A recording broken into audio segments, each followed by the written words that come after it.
때 잘해. 그러니까 잘해. 아니 한참 신났는데. 요즘에 일교차가 심해지다 보니까요. 감기가 낫질 않아요. 아유 요새 그 환절기에 예. 감기 정말 조심해야 돼요. 그러니까요. 네 여기 그 상비하게 감기 어디다 뒀는데. 아이고, 어쩐 아니 이 사람 또 왜 이래? 아무도 없어요. 어머 이거 웬일이야? 왜 그래요? 넘어지고 그래요. 나 못 일어나. 조심해야지. 잠깐만 여기 이쪽으로 괜찮네. 여기 앉아봐요. 네. 아이고. 괜찮아요? 아니 누가 여기다 물을 뿌려놨나? 미끄러워가지고 넘어졌는데 넘어지다가 내가 좀 그렇게. 피가 나네. 오빠. 아이고 이 찰과상 어떻게 할 거야? 여자 몸에 피가 나네. 잠깐만. 빨간 약 어디서 빨간 약? 빨간 약? 이거 바르면 다 나을 테니까 일주일 있다 다 나니까 걱정하지 마. 빨간 약. 빨간 약 없었으면 어쩔 뻔했어. 내가 방송을 해야 되는데 이거 빨간 약을 바르고 어떻게 해요? 맞아. 빨간 약. 언제적 빨간 약을 쓰고 계신 거예요? 왜? 이 피날 때는 이 가루 지혈제를 뿌려야죠, 이거를. 아이고 우리 신성 씨 또 이게 젊은 척 하려고. 다 세대도 비슷하면서. 아니에요. 우리 어릴 때 이런 거 빨간 약 바르고 다 만병통치약 다 났잖아. 소독약이라니까 이걸 뿌려줘야지. 아이고 빨간 약이라니까. 빨간 약. 이게 최고라니까, 최고. 아니 이거 봐 피가 줄줄 나는데. 어머 이거 아까워 죽겠네. 잠깐만. 몇. 이걸 핥는다고요? 잠깐만요. 아깝잖아. 이지연 씨. 예? 그렇게 입으로 상처를 빨면 입속에 있는 세균이 상처 속으로 들어가서 2차 감염이 생길 수 있어요. 2차 감염. 그러니까 지연 씨 선생님 이럴 때 상처에는 빨간 약 바르는 게 맞는 거죠? 신동 씨, 그 빨간 약은 소독약이거든요. 그래서 상처 난 부에 바로 바르면 어차피 피가 나면서 다 씻겨버리기 때문에 소독 효과가 별로 없습니다. 그리고 또 상처에 또 자극이 될 수가 있고요. 그래서 지혈을 먼저 해줘야 됩니다. 지혈? 그거 봐요. 제 말이 맞잖아요. 이거 가루지혈제 이렇게 뿌려주는 게 이거 맞죠, 선생님? 네, 그런데 이제 가루형 지혈제 같은 경우에 가루약이 모세혈관을 막아서 상처에 염증을 일으킬 수도 있기 때문에 또 주의하셔야 됩니다. 나 진짜 답답해 죽겠네. 그럼 나는 어떻게 하라는 얘기예요? 나 오빠, 나 어지러. 나 탕후루. 잠깐 지연 씨. 나 사탕. 지연 씨. 요즘처럼 일교차가 크게 나고 찬바람이 쌩쌩 부는 계절이 되면 생각지도 못하게 찾아오는 위급한 상황이 있었으니 추위로 인해 혈관이 수축되고 혈압이 높아져 뇌졸중 등 혈관 질환 위험이 급증한다는데 어디 그뿐인가? 미끄러운 빙판길 위에서 넘어지는 낙상사고의 위험도 커진다. 또 뜨끈뜨끈하게 몸을 데우려 전기장판에 누워있다가 생기는 저온 화상까지. 이럴 경우 우리의 선택은 얼음으로 화상 부위를 식힌다. 타박상을 입었을 때는 먼저 과산화수소수로 소독을 한다. 의식 잃은 환자가 정신이 들도록 약이나 음식을 먹인다. 과연 정답은 뭘까? 그래서 준비했다. 위기에서 구출시켜줄 올바른 응급처치법. 그리고 집안 구급함의 상비약 제대로 구비하고 사용하는 방법까지. 응급의학과 교수 박준범, 약사 김정현, 가수 신성과 함께 추워지면 더 위험한 응급상황 대처법을 지금 바로 공개합니다. 네, 찬란한 중년을 위한 새로운 라이프 스타일을 제안합니다. 일단 해봐요 생방송 우한씨. 안녕하세요, 신동진입니다. 안녕하세요, 이지연입니다. 네. 이지연 씨, 조금 전까지 저기서 상처 나가지고 여기서 피까지 흘렀는데 지금 피나요. 이거 아직 응급처치를 못 받아가지고 선생님 좀 도와주세요. 이거 어떡하죠? 아이고, 이럴 때 이지연 씨 어떻게 응급처치를 해야 되나요, 선생님? 네, 이렇게 상처가 나고 피가 나는 경우에는 우선 상처 부위를 깨끗한 멸균 거즈로 압박해서 지혈하는 게 우선입니다. 그래서 네, 좀 직접 보여주세요, 선생님. 네. 멸균 거즈요? 자, 이렇게 다쳤다 치고. 네, 여기를 살짝 닦으면은 여기 피가 솟아나는 부위가 보입니다. 네. 그 부분을 중심으로 손가락이나 손바닥으로 강하게 눌러주시고요. 네. 네, 이렇게 지혈을 시켜주시는데 한 10분 정도 누르시면은 보통 지혈은 다 됩니다. 아, 근데 이게 없을 경우에는 선생님 어떻게 해요? 이게 없을 경우에는 수건이나 깨끗한 손수건 같은 게 있으면 그걸로 네. 대체해도 가능합니다. 아, 그래서 네. 꼭 눌러서 일단은 지혈을 하는 것이 중요하다. 네, 멸균 거즈나 깨끗한 손수건으로 네. 10분 정도 지혈을 해줘야 되는 거군요. 네, 아까 저기 신성 씨가 가루 지혈제를 뿌려야 된다 그래가지고. 네. 근데 지혈이 중요한 거는 맞았는데 네. 이제 그게 이제 상황에 따라서 그 지혈제를 쓸 것인지 압박으로 지혈을 할 것인지 문제가 있었던 것 같아요. 네, 네. 사실 뭐 요즘 이제 일교차가 커지고 네, 좀 온도가 진짜 뚝뚝 떨어지고 있는데 이럴 네. 때면은 뭐 고혈압이나 당뇨 있으신 이제 그런 만성 질환 가지고 계신 분들에게 응급 상황이 네. 생길 일이 많은 응급 환자들이 계절이긴 부쩍 합니다. 늘어나는 그런 계절이죠. 예, 신성 씨도 2년 전에 응급실 간 일이 있다고. 네, 맞습니다. 저도 예. 2년 전에 자다가 네. 진짜 천장이 막 뱅글뱅글 도는 거예요. 네. 막상 이런 상황이 되니까 뭐 어떻게 해야 될지 막 겁도 나고요. 그렇죠. 또 막 어지럽다 보면 이렇게 쓰러져서 또 머리를 다칠 수 있는 그런 그렇죠. 상황이 오잖아요. 진짜 이러다가 혼자 죽는 거 아닌가 이런 생각도 들고 해서 제가 만약에 올바른 응급처치법을 알았다면 그때 좀 덜 불안했을 텐데요. 오늘 한번 열심히 한번 배워가야죠. 네, 네. 예, 예. 오늘 그래서 놀라신 이제 적이 있으시네요. 네, 응급 상황 시에 바르게 또 똑바로 대처할 수 있는 방법에 대해서 오늘 확실하게 알아보겠습니다. 이제 네. 본격적인 얘기에 이제 들어가기에 앞서서 우리 박준범 교수님이 바로 어제 이제 날이 갑자기 추워지기 시작했는데 어제 또 그 응급 환자분들이 이제 부쩍 늘어가지고 밤새서 진료를 하시고 오늘 나오셨다고요. 네, 어제 저희가 이제 진료를 하는데 특이하게도 확실히 어제 갑자기 좀 추워졌거든요, 날씨가. 네, 그러면서 뇌출혈 환자들이 평소보다 정말 많이 왔어요. 그래서 저희끼리도 오늘 정말 많이 온다, 뇌출혈 환자들이 이렇게 얘기를 했던 기억이 납니다. 예. 딱 진짜 그럴 때가 됐네요. 네, 그렇게 이제 피곤하고 힘드신데도 오늘 저희 방송에 나와주셔서 감사의 말씀 드리겠습니다. 네. 오늘은 특히 이제 요즘처럼 방금 말씀하신 대로 날씨가 급격하게 추워졌을 때 발생할 수 있는 응급 상황에 대처하는 방법, 그리고 이제 구급함에 꼭 담아둬야 할 가정 상비약 리스트까지 확실하게 저희가 알려드리겠습니다. 네, 여러분의 참여와 또 질문 기다리고 있겠습니다. 네. 시청하시다가 궁금한 점이 있으신 분들은요, 카카오톡 화면 상단에 있는 돋보기를 누르시고 생방송 오후 1시를 검색하세요. 그리고 친구 추가하신 후에 질문 내용을 보내주시면 저희가 받을 수 있습니다. 유튜브 채널을 통해서도 실시간으로 중계되고 있습니다. 궁금한 점 댓글로 달아주시면 몇 가지 선별해서 저희가 답변 드리도록 하겠습니다. 네. 평소 이제 고혈압이나 당뇨처럼 만성 질환이 있는 분들은 요즘처럼 이제 날이 급격하게 추워졌을 때 더 위험 상황이 생길 수 있는 그 가능성이 훨씬 네. 더 이렇게 높아진다고 맞습니다. 합니다. 그래서 이 찬바람이 불면 나타나는 내 몸의 위험 신호에 대해서 한번 알아볼까 하는데요. 네. 먼저 고혈압이 있을 경우 내 몸이 어떤 신호를 보내는지 보겠습니다. 자, 짠.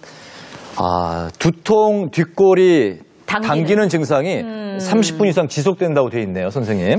자, 요게 네. 고혈압 있으신 분들에게 이제 신호를 몸이 보내는 것 같은데요. 요것도 네. 좀 설명해 주시겠어요? 네, 고혈압이 없는 분들의 경우에도 기온이 한 1도 정도 내려가면은 우리 몸의 혈관이 수축하면서 혈압이 한 1.3 정도씩 올라가게 됩니다. 네. 그래서 추워질수록 혈관이 점점 좁아지기 때문에 혈압은 자연스럽게 올라가는 거고요. 이렇게 순간적으로 혈압이 오르게 되면은 혈관 벽에 미치는 압력이 올라가서 평소에 약했던 혈관이 있으면은 손상이 되거나 터질 수가 있습니다. 이때 그런데 이때 가장 중요한 게 그 머리에 가까운 혈관들이 영향을 가장 많이 받습니다. 그래서 혈압이 많이 올라가면 보통 이제 호소하시는 증상이 두통이 생긴다.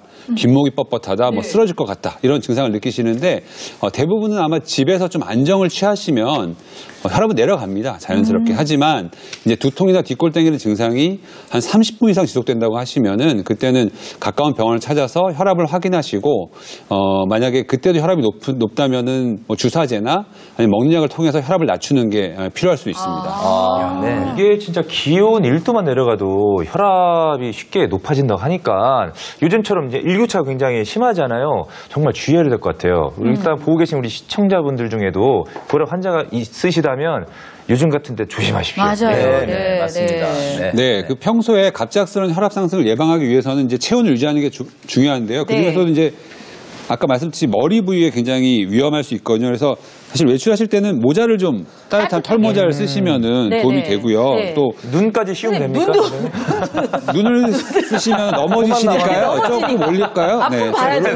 네. 좋습니다. 예쁘게 쓰시고요. 네. 그다음에 체온이 또 중요하거든요. 체온이 낮아지면 또 혈관이 수축하니까 그래서 목도리를 착용하면은 한 체온 2도 정도 올릴 수 있다고 합니다. 그래서 목도리로 2도. 네, 그리고 그렇군요. 이렇게 면 소재 내복을 사실 입는 것도 당연히 체온을 올리는 데 도움이 되니까요. 네. 이렇게 체온을 유지하는 여러 가지 방법들을 하시는 게 굉장히 중요하겠습니다. 네, 네. 사실은 네. 요때쯤에 이제 추워지는 거를 알지만 이게 자존심이 있어서 예, 어떤 자존심? 내복을 벌써 입어? 이럴까봐. 네. 근데 지금부터라도 입는 게 중요하다는 말씀이신 거잖아요. 네, 그게 좋을 것 모자도 좀 같습니다. 예, 따뜻하게 하시고 네. 목도리도 하시고 네. 건강이 우선이니까. 미리 대비하는 게 맞아요. 중요하니까요. 네.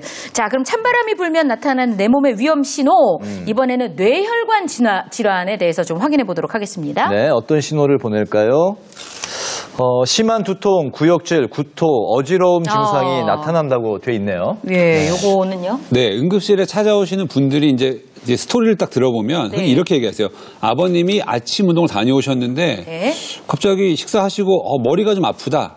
그러신 다음에 체한 것 같다고 하시더니 막 토하시고 네. 좀 시원해져서 난 힘이 없어 들어가서 좀 자고 나와야겠다 해서 들어가셨는데 깨지를 못 하시는 거예요.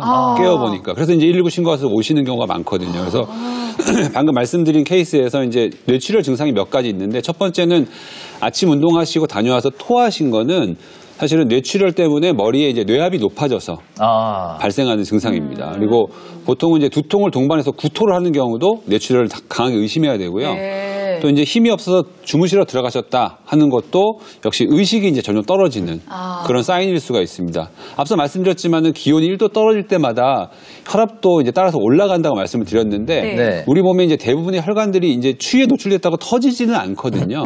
근데 좀 특별한 부분이 바로 뇌입니다. 그래서 뇌가 우리 몸의 모든 기능을 관장하잖아요. 네. 그런데 이제 이게 두개골이라는 작은 공간에 있다 보니까 이게 압력이 조금만 올라가도 압력이 높아지고 또 뇌의 작은 부분까지도 세밀하게 이제 혈액을 공급해야 되기 때문에 굉장히 가는 혈관들이 이제 분포되어 있습니다. 그래서 약한 혈관들이 많이 있다는 뜻이 됩니다. 그래서 네. 평소에는 문제가 없지만 우리가 준비가 안 된 상태에서 갑자기 기온이 떨어지는 환경에 노출되면은 혈관이 수축하면서 혈압이 올라가서 뇌혈관 중에서 약해졌던 부분이 있다면 그것이 터져서 출혈이 발생하기 쉽습니다. 네, 알겠습니다. 그래서 아까 제가 말씀드린 것처럼 2년 전에 저는 뭐 응급 상황이었었잖아요. 네. 그때도 막 어지럽고 막 토합을 해가지고 굉장히 무서웠었거든요. 토합이 무섭잖아요, 또. 예, 그때 생각하면 지금도 아직도 끔찍해요. 그래요, 맞아요. 네. 그래서 저희가 뇌출혈 여부를 이제 쉽게 확인해 볼 수 있는 자가 진단법을 이제 저희가 준비해 봤거든요. 네, 화면 보실까요? 뇌출혈 패스트 자가 진단법. 네. 먼저 선생- 예. F. 네. F는 이제 페이스를 얘기합니다. 얼굴이죠. 그래서 여러분들이 한번 이 하고 소리를 내보시면은 네. 우리 입술이 이렇게 양쪽이 똑같이 이렇게 올라가거든요. 네. 옆으로 올라가는데 이게 뇌출혈이나 뇌경색이 있는 분들은 이게 균형이 맞지 않고 삐뚤어지게 됩니다. 네, 한쪽만 올라가거나 또 한쪽이 내려가거나 이렇게 되거든요. 그래서 그때 의심해 볼 수가 있고요. 두 번째 이제 A. 네. A는 arm이라 그래서 이제 팔. 또 볼까요? 네. 네. A, arm. 네, 양. 팔을 얘기하거든요. 예. 그래서 이제 여러분들이 이렇게 양쪽 팔을 앞으로 나란히 하듯이 올리시면은 힘이 똑같으면은 괜찮겠지만 만약에 한쪽에 힘이 빠지면은 한쪽이 내려갈 겁니다. 그렇게 되면은 우리가 뇌출혈이나 뇌경색이 의심할 수 있는 상황이 됩니다. 네. 그리고, 예. 자, 세 번째는 이제 S입니다. 스피치, 말. 네, 첫 번째 증상은 아마 발음이 좀 어눌해지는 걸 겁니다. 네. 그리고 묻는 말에 좀 이상한 답을 한다거나 제대로 답변을 못하는 것 그런 것도 이제 뇌출혈의 증상이라고 할 수 있겠습니다. 네. 말이 좀 어눌해지고 다음은 시간이네요. 증상이 나타난 후 3시간 내로 치료할 것. 네, 이게 시간이 굉장히 중요한데요. 뇌출혈도 그렇지만 뇌경색은 특히 혈관이 막히는 질병인데 그때는 3시간 이내에 빨리 치료를 받으면 훨씬 더 예후가 좋아진다고 되어 있습니다. 네. 아니 그래서 갑자기 뇌혈관 질환으로 인해서 이제 위급한 상황이 발생했다. 이럴 경우에 어떻게 대처하면 좋을지 이제 알아보려고 하는데요. 신성 씨가 갑자기 지금 막 머리가 깨질 것 같고 아프죠? 막 갑자기. 머리야, 너무 머리가 아프네, 아니, 신성 씨. 예. 좀 전까지만 해도 아, 괜찮더니 왜 그래요? 지금 너무 머리도 아프고 어지럽고 잠깐만요. 이 사람 봐. 자, 극심한 도통을 호소하던 끝에 힘겹게 119 안전신고센터로 전화를 건 신성. 여보세요? 구급차가 도착하기 전까지 저렇게 놔둬도 되는 걸까요, 신동신 씨? 잠깐. 119. 맞아. 이게 뭐 마음이 급하니까 잠깐만. 맞아. 청심환. 신성 씨, 잠깐만. 예. 이 청심환. 네네. 청심환 자. 콸콸콸콸콸콸. 야, 이게 청심환. 이거 없었으면 어떻게 할 뻔했어. 잠깐만. 이제 네. 걱정하지 말고 한 1분만 있으면 이제 속이 편안해질 테니까 네네네. 편하게 누워 있어요. 자, 어째 더 안 좋아지는 것 같은데요. 어머. 이럴 리가 없는데. 청심환 먹으면 금방 자, 낫는데. 이거 계속 안 좋아집니다. 잠깐만. 좀 앉아봅시다. 자, 내가 두드릴 테니까, 자, 시원하게. 잠깐만. 그리고, 여기 혈액순환이 또 중요해. 피가 잘 통해야 되니까. 더 어지러운 것 같아요. 어지러운 것 같아? 네네네.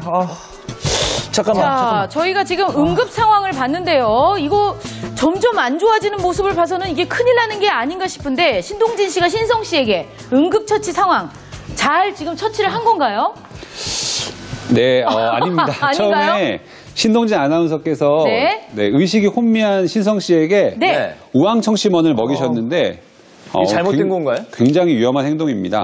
그래요? 그러니까 우황청심원이 만약에 이제 알약으로 되는 것도 있고 한데 그런 네. 것들이 입에 넣었을 때 기도를 막으면 잘못하면 질식할 수가 있고요. 그럼 돌아가실 수도 있고 또 폐로 이제 넘어가면 이제 흡인성 폐렴이라는 걸 일으킬 수가 있습니다. 네. 그래서 뇌출혈 처치의 핵심이 바로 이제 기도를 확보하고 네. 구토물을 어떻게 제거하는가 있습니다. 그럼 어떻게 하면은 지금 신성 씨 같은 경우에 낫게 할 수 있는지 그 시범을 좀 보여주시겠어요? 진짜 큰일 날 뻔했네. 네, 만약에 이제 쓰러졌다고 생각하고요. 네네네. 그 뇌출혈의 경우에는 이제 뇌압이 올라간다고 아까 말씀드렸잖아요. 그래서 두통이 동반되면서 구토를 하는 경우가 굉장히 많은데 우선 이제 119에 전화를 하신 다음에 그게 제일 먼저 해야 될 일이고요. 그다음에 평평한 곳에 눕히시고 이렇게 가슴 같은데 이제 만약에 답답하게 잠겨 있는 것들이 있으면 이제 좀 풀어주시고요. 여유를 좀 가질 수 있도록 해주시고. 단추를 좀 풀어주고. 네. 바로 누워 있으면은 만약에 구토를 하게 되면은 이게 다시 넘어가서 그렇죠. 뒤로 넘어가게 되죠. 호흡을 네. 못하게 되게 막을 수가 기도를 있거든요. 막아요. 네. 그러면 이때는 몸을 아예 옆으로 돌리셔야 됩니다. 옆으로요? 네. 그리고 이 무릎도 앞으로 이렇게 굽혀서 예. 놔주시고. 굉장히 유용하네요. 네. 네. 그다음에 요 이제 위쪽에 있는 손을 네. 이렇게 머리 밑쪽으로 이렇게 요렇게. 내려줍니다. 네네네. 그래서 이렇게 하시면은 예. 환자분 이렇게 뒤로 다시 넘어지지 않거든요. 그러네요. 네. 그러면서 토한 것들이 이제 앞으로 쏟아질 수 있도록 도와줄 수 있는 자세가 되겠습니다. 토사물이 넘어가지 않도록. 네네. 근데 이제 한 가지 주의하실 점은 막 안타까우니까 가셔갖고 토사물을 이제 꺼내주려고 손가락을 막 집어넣으시거든요. 입 안에 손가락을 집어넣어요? 네. 근데 그렇게 되면은 이제 의식이 없는 분들은 깨무는 힘이 굉장히 세세요. 무의식적으로. 잘못하면 손가락이 정말 잘리는 경우도 있어요. 그래서 이런 경우에 입 안에 손가락을 절대 놓으면 안 되겠네요. 절대 넣으면 안 됩니다. 근데 만약에 이제 의식이 있으시면은 뭐 눕히지 않으셔도 되니까 그때는 일어나 앉으셔서 좀 몸을 이제 앞으로 좀 기울여서 토할 때 잘 토사물이 나갈 수 있도록만 해주시면은 큰 문제는 발생하지 않습니다. 진짜 신동진 씨 때문에 큰일 날 뻔했는데 교수님 얘기 듣고 나서 살았네요, 제가. 저도 나름 이렇게 추천을 당한 건데 정말 잘못된 방법이었네요. 네. 진짜 큰일 날 뻔했어요. 그러니까 의식이 저하될 때는 물이든 뭐 약이든 일단 안 먹이는 것이 가장 중요할 것 같습니다. 그렇군요. 네. 자, 알겠습니다. 그러면 다음번 찬바람 불면 나타나는 내 몸의 위험 신호. 이번에는 당뇨인데요. 어떤 또 신호를 보내는지 한번 보겠습니다. 자, 고혈당일 경우는 수시로 목이 마르고 소변량이 많아진다. 또 저혈당일 경우에는 식은땀이 나고 힘이 없어진다. 이런 신호를 보낸다고 나와 있는데요. 선생님 설명해 주시겠어요? 네, 당뇨병이 있는 경우에는 이제 날씨가 추워지면 더 악화될 수가 있거든요. 우리가 추우니까 야외 활동을 좀 이제 줄이면서 평소에는 이제 활동을 많이 하니까 에너지원으로 이제 포도당을 많이 사용하게 되는데 그게 사용되지 않고 이제 혈액 속에 쌓이게 됩니다. 그러면은 우리가 마치 설탕물처럼 우리 피 속에 이제 포도당이 많아져서 끈적끈적해지거든요, 피가. 네. 그래서 몸에서는 그러니까 혈당을 이제 희석시켜야 되니까 막 목이 마르게 만드는 거예요. 그래서 목마름이 심해지고 자꾸 물을 마시게 되고 또 이제 그것 때문에 또 소변량도 늘어납니다. 그래서 이제 혈당을 조절하시기 위해서 또 이제 거꾸로 막 운동하시거든요, 나가서. 네. 이번에 반대로. 그러면은 추우니까 체온을 유지하기 위해서 에너지를 더 많이 사용하게 됩니다. 그러면은 이게 추울 평소보다도 또 에너지 소모가 더 늘어나서 혈당이 또 쉽게 떨어질 수도 있습니다. 그래서 저혈당이 오기도 하죠. 근데 그렇군요. 이 저혈당 증세가 사실은 더 위험한 상황을 초래하는데 처음에는 뭐 식은땀이 나고 좀 힘이 없는 정도의 증상이 나타나는데 네. 조금만 더 진행하면은 의식이 바로 떨어지게 됩니다. 네. 자, 교수님께 설명을 듣는